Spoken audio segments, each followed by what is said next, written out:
Welcome to another episode. On this episode, giving you access to an exclusive conversation between myself and Gary Vee. As most of you know, Gary Vee is a huge proponent of brand, which is almost a 180 to my business where we're so focused on direct response. So through this episode, I wanted to give a quick briefing or framework prior to give some more context to make the conversation more valuable to you.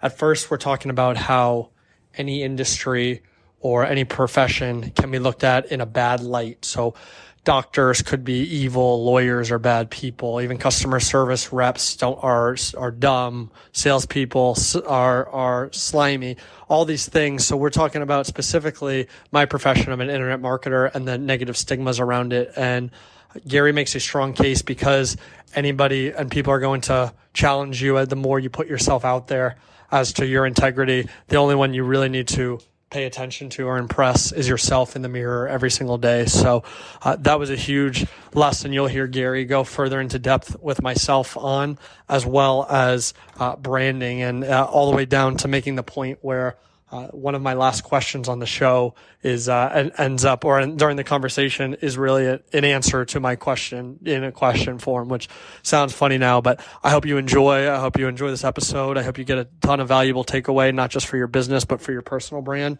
And I hope you live an extraordinary life.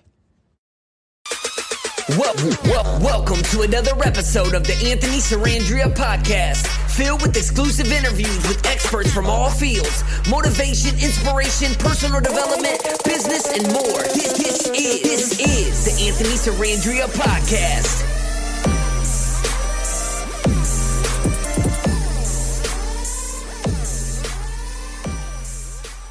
Gee, what's up, brother? How are you? I'm really well, Ant. How are you? Doing great, man. Thanks for taking the time. Spoke at a YPO event not too long ago. You told me to send out a text message within 24 hours. I made 120 grand in 3 hours. So thanks for the tip, brother. Why don't you tell everybody what that is? Because that might just help a couple of people on here. 100%. I had people call in and past customers, but I wasn't texting them or doing anything. You just talked about how the contact rate was like over 90%. At least for me, it was a 10% conversion rate on these texts. And you're just like, dude, you open every text you get, don't you? And I was like, oh yeah, no shit, duh. So you're like, okay, just like how you told the last guy, 24 hours, dude, what are you going to fucking do to act on it instead of just taking this info and be like, dope, good info. So I said, okay, cool. I loaded up. I literally signed up for a software. It took me less than an hour to set it up, shot it out the next morning. And literally between 9 a.m. and noon, we made 120 grand. Just one single text going out to everyone who's ever called us before. Just saying, hey, it was basically like, hey, open enrollment's ending soon. Give us a call right now. Here's the phone number. Like, it was fucking nothingness. Took an hour, made over 6 figures in 3 hours. So thank you. So everybody, the more people you can get into text with you, the better. Just keep that in mind. But very special platform. You may need to get a separate number if you don't like having a lot of text interlude with your life. There's softwares, as Anthony's speaking to, but like text. What I'm going to tell you is very, very, very important. If you're going to build a personal brand as an arbitrage, the only reason I am where I'm at is that I've never looked the other way for my own self-interest. And I'm coming, and I can tell that you can feel this is coming from a really good place. Promise me that you're going to really look in the mirror and say, what have I tricked or convinced myself for convenience because it's my business? And what is that? Because everyone has that line. That's life. I'll tell you why. There's no hiding when you build a personal brand. So what I want to make sure you're walking into, if you're going to amplify a personal brand in a space that has a brand issue, you have no prayer of succeeding. You're only going to get more shit on unless you fucking own it. Yeah, and I really appreciate you saying that, because my question was basically I've been hiding from it, so nobody actually knows. Correct. Right. And so what I'm worried about is you've got to promise me that the three things that you've made up, excuses, justifications, tricked your own self, that you completely unravel that. If that's a death blow to the business itself, I'm telling you right now that a personal brand's only going to accelerate anxiety, nothing else. For sure. If you can own it, address it with how you do business, and then come out and say, yes, this is the game. Say every second right now, 99% of NFT products are going to fail because I see all the bad behavior. And I have to, because I think NFTs are going to be huge. So I have to massively say that. because I believe it, but I have to over communicate all the pitfalls because I don't need somebody saying you fucking made me buy this NFT for $4,000 and it went to $9. It was Beanie Babies, because I know it to be true. And I would never tarnish my name for that. You can't trick people. It's not how life works. So you need to think, but you can trick yourself. Got it? And so I'm giving you real from the fucking heart advice right now. Yep. You gotta. I hear it. You got it. You got it, brother. And by the way, either is okay. Everything's okay. Anything can be okay. But I can tell you right now, you will be snuffed out, and that will be amplified, and it'll be bad. And so you have to, at all fucking costs, be 100. The only person you could be naked with is yourself.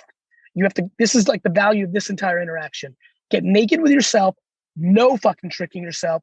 See if you can collateralize that and say, okay, I can never get over this hump. The world knows it's not good. And honestly, if I'm naked, like Gary told me to, it isn't good. What do I do now? Because if you go personal brand, you'll get destroyed if you're bad. You'll never trick the market. So when I see something's tricking the market, I don't try to trick the market and make a quick buck. I try to fucking expose it and have the long-term legacy. I love that. Okay. That's what I did in the wine world. I did in the wine world, right? No, I appreciate that. That was extremely more beneficial than a exactly. That's the game. And nobody gets to tell somebody how to live life. You do you, but don't trick yourself into thinking you can thread the needle on the personal brand thing unless you go in guns a-blazing, full naked, which may hurt you in some short-term revenue, but will help you long-term. And by the way, like friend to friend, you'll feel so much better every day. There's no cloud. No, I love that, brother. And I guess question on that to segue that. So we're an affiliate, right? Just like LendingTree. You drive in, send a customer to Geico, and they're gone. Do you have any thoughts or ideas on how to bridge the gap of reoccurring revenue and or increasing the lifetime value? When right now you call in off my ad, I send you to Geico. Brand. You know, your game is all about brand. The way you'll increase is that people just default thinking to you, which will decrease your ARB funnels like Google and other things. Brand always wins the end. You got to build brand, not just sales funnels from sales, DR, toll booth, Google life. You need to build brand. VaynerMedia doesn't get 1 trillion leads because I don't do any DR marketing. I'm not even sure. I could look right now on fucking YouTube and other agencies are probably buying VaynerMedia and we're not even buying it. Like, it's fucking brand. I'm following. Makes total sense. Last question, if you don't mind, on Please. Personal brand. So the growth, no shock to our first conversation, isn't correlated to my business, right? Like I'm not talking about how to get out of debt or auto insurance or anything like that. If I don't have direct monetization of my personal brand, but I know it's the importance of investing in it, do you have any, I guess, just common thoughts, suggestions, comments on that at all? Yeah, I got a great one. Welcome to brand.